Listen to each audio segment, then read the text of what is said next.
Think of Microsoft 365 not just as a bunch of software, but as building a massive, highly secure corporate campus right from the ground up. You wouldn't just throw some desks into an empty field.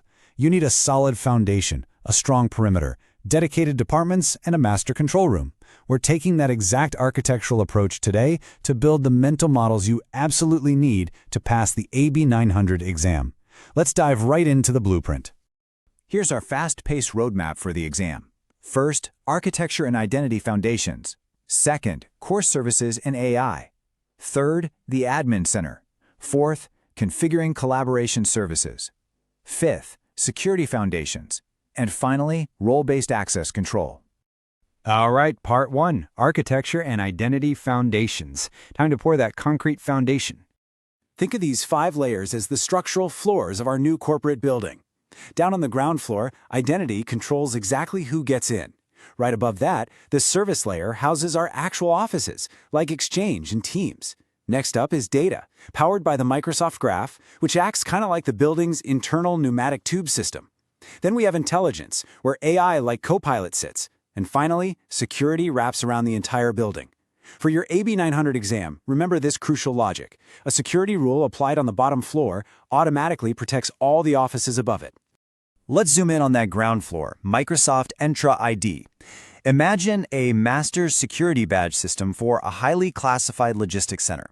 You simply do not get through the front gate without swiping that badge. Entra ID, which you might remember as Azure Active Directory, is the identity and access management platform handling authentication across all of Microsoft 365. For the exam, you need to recognize Entra ID as the absolute authority for enforcing things like multi-factor authentication. If a badge is revoked here, access stops instantly everywhere. Okay, so once the perimeter is secured, we need an address. By default, Microsoft gives you a domain that looks kind of like a generic PO box, something like contoso.onmicrosoft.com, which doesn't exactly scream Fortune 500. To look professional, you establish a custom domain, like contoso.com, acting as your massive branded corporate sign. For the exam, remember that you must complete a DNS verification process to actually prove you own that sign, seamlessly aligning your emails and sites with your public brand. Moving on to part 2, core services and AI. This is where we start building out those interconnected tools. With the front doors unlocked, we can finally move our specialized departments into the campus. Think of these 4 core services as specific, interconnected rooms. Exchange Online is your mailroom. Teams is the interactive meeting room. SharePoint Online is the central corporate filing cabinet. And OneDrive, that's an employee's personal locker. For your exam logic, remember these are tightly integrated. Actually, creating a team technically provisions a SharePoint site and an Exchange group mailbox right behind the scenes. Drilling down into OneDrive, we hit a heavily tested AB 900 term, Known Folder Move, or KFM. Imagine hiring a corporate moving company that silently copies the contents of an employee's physical desk into a fireproof vault every few seconds. That's what KFM does. It redirects important Windows folders, specifically desktop, documents, and pictures, directly to the cloud. So if a laptop falls in a river, no panic, those critical files are already synchronized and fully protected. Next up, we introduce the ultimate executive assistant to our campus, Microsoft Copilot. Copilot actually serves a dual role. First, as an embedded service inside apps like Word or PowerPoint, it helps generate content and summarize meetings. But more importantly for us as administrators, it acts as the platform-wide intelligence engine. It sits across the entire Microsoft 365 ecosystem, understanding the context of your work and effortlessly automating repetitive tasks. So how does this actually work under the hood? Well, when a user asks Copilot a question, it doesn't just blindly search the entire company. The request flows straight through the Microsoft Graph, which is our internal data layer. The Graph enforces strict role-based access. This means Copilot only retrieves data that the specific user is explicitly authorized to see, so a standard employee absolutely cannot use Copilot to summarize the CEO's private HR files. This security boundary is a major exam focus. Part 3, the Admin Center. Welcome to the Master Control Room.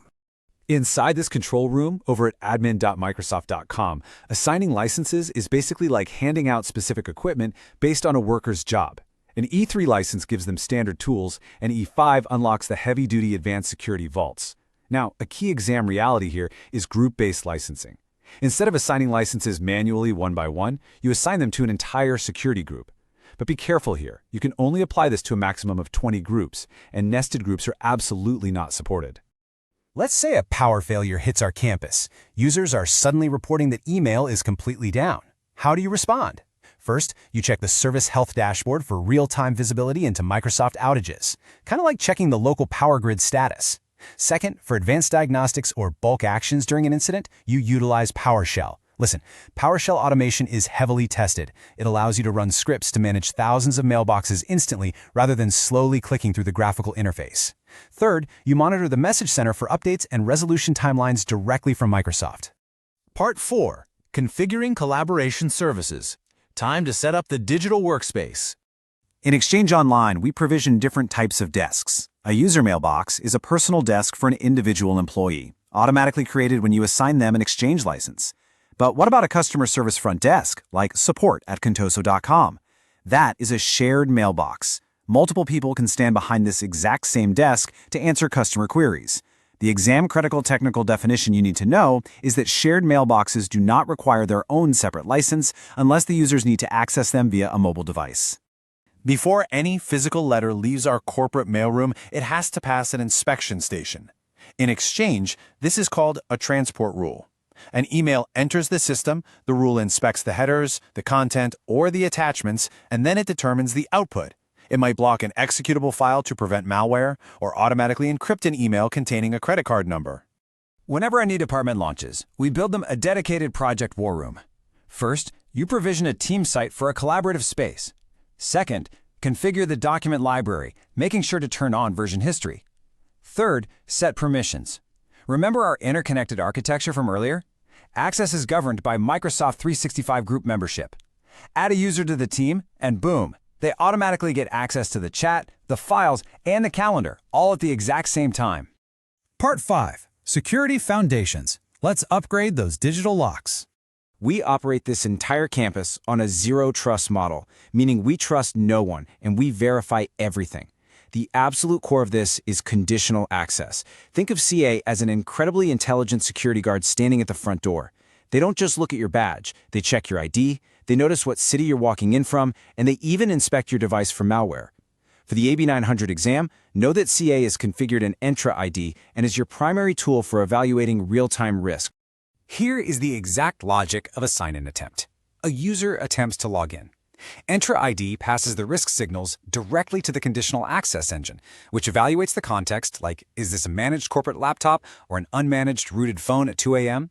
Based on your policy, it outputs a result. It'll grant access, block access entirely, or require a step-up challenge like multi-factor authentication. Now, inside the building, we protect the data itself using Microsoft Purview. Think of data loss prevention, or DLP, as a highly advanced mail scanner that stops sensitive files from ever leaving the building.